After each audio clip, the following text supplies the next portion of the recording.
নমস্কার বন্ধুরা, আজকে যে ফুলের সম্পর্কে কথা বলবো তার নাম কেলা লিলি। খুবই সুন্দর শীতকালীন একটি ফুল। বিভিন্ন কালারের মধ্যেই ফুলগুলি আসে। এগুলি হচ্ছে কেলা লিলির টিউব। দেখুন টিউবগুলি কত হেলদি। উপরে যে শুটগুলি বেরোচ্ছে এগুলি থেকে গাছ হবে এবং শুটগুলির নিচের অংশ থেকেই শিকড় বেরোবে। এখানে দুইটি কালারের কেলা লিলির যে বাল্বগুলি আছে, একটি হলো পিঙ্ক কালার আর একটি হলো হলুদ কালারের। কেলা লিলির বাল্বগুলিকে সংরক্ষণ করে রাখা যায়। এগুলি আমার গত বছরের বাল্ব। এটা হলো নিচের অংশ, এই যেটা দেখা যাচ্ছে এটা হলো নিচের অংশ আর এটা উপরের দিকে থাকবে।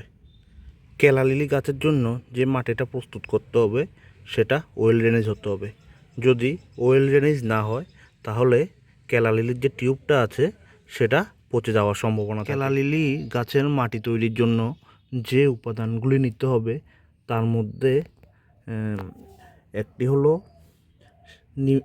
নিমখৈল, তারপরে হলো অর্গানিক ডিএপি, তারপরে হলো কিছুটা জৈব সার বা গোবর সার, শিংকুচি, কোকোপিট, এটা হলো যে নর্মাল যে বালিটা আছে সেটা, সিউইড ফার্টিলাইজার,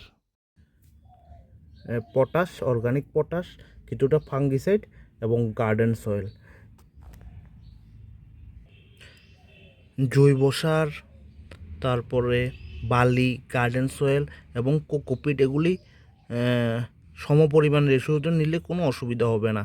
আর বাকি জিনিসগুলি 1 চামচ করে দিলেই হবে। এখন সবগুলি জিনিসকে একসঙ্গে করে একটি মিশ্রণ তৈরি করে নিলাম।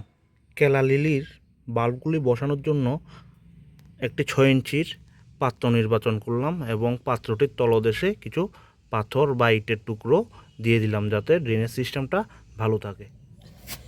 এইভাবে মিশ্রণটি দিয়ে টবটিকে অর্ধেকের থেকে বেশি পরিপূর্ণ করব, ঠিক আছে। তারপর কেলা লিলির যে বাল্বগুলি আছে এগুলি যাতে উপরের দিকে থাকে একদম এভাবে বসাতে হবে। মাটির বেশি গভীরে বসানো যাবে না, একদম উপরের দিকে এগুলিকে বসাতে হবে। বাস এভাবে বসিয়ে দিলে সারবে। তার উপর এই মিশ্রিত মাটিগুলি বাস একটু করে দিয়ে দিলেই হচ্ছে, বেশি দিতে হবে না। এইভাবে উপরের অংশটিকে কভার করে দিতে হবে, ঠিক যেভাবে ভিডিওতে দেখানো হয়েছে। আমাদের ত্রিপুরা বা ওয়েস্ট বেঙ্গলের ওয়েদার অনুযায়ী কেলা লিলি রোপণের সঠিক সময় হলো নভেম্বর মাসের প্রথম সপ্তাহ। তারপরে টবে প্রয়োজন মতো জল দিতে হবে। কেলা লিলি কিন্তু বেশি জল পছন্দ করে না। টবের মাটিতে ময়েশ্চার থাকলে জল দেওয়ার কোনো প্রয়োজন নেই। মাটি টবের জল শোষণ করে নেওয়ার পর কেলা লিলির শুটগুলি দেখা যেতে হবে। ভিডিওতে যেভাবে দেখানো হয়েছে প্রথমবার কিন্তু টবে ভরিয়ে জল দিতে হবে। যে শুটগুলি দেখা যাচ্ছে এখান থেকেই কিন্তু গাছ হবে 15 থেকে 20 দিনের মাথায় কুঁড়িও আসবে।